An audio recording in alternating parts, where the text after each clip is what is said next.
So the vehicle that really interested me, really piqued my interest, is the inline 8 or straight 8 from Buick that was basically their bread and butter engine for about 50 years. And I did not know that Buick was the one that originally had the patent for the overhead valve design in 1904. And it was only because someone, I believe in Germany, developed a sketch for an overhead valve engine to be used on trains, but he could not produce a working model. Therefore, the US patent was not accepted.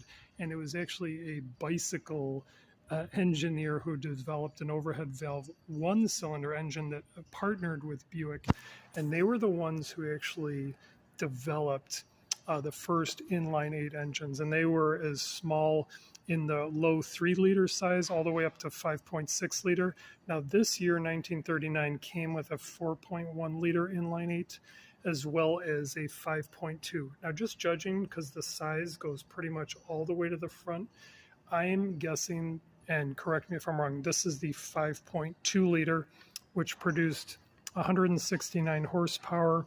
And for the year, for 1939, I believe 239 pounds-feet of torque is pretty impressive for a passenger vehicle still during the World War II era. So here's a good look. And then, like I said, a very unique thing that this vehicle has, and people have been kind of correcting me, is this collecting fluid, distributing fluid, how is it related to the carburetor and the fuel system? What exactly?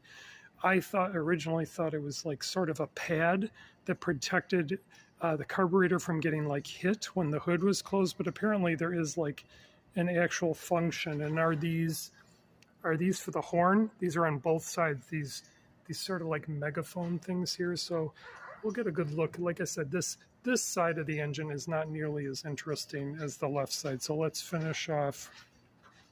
You know, I started doing the videos on the inline 6s, and I'll be honest with you, I kind of had to do a lot of research and sort of discover sort of the technology and the reasoning of, you know, how long the inline 8 was actually produced. I did not know that that was like a Buick thing, that apparently, you know, they not only pioneered and patented it, but used it for 5 decades exclusively, and it was called the Fireball 8, which was eventually going to be replaced by the V8s of the mid-50s.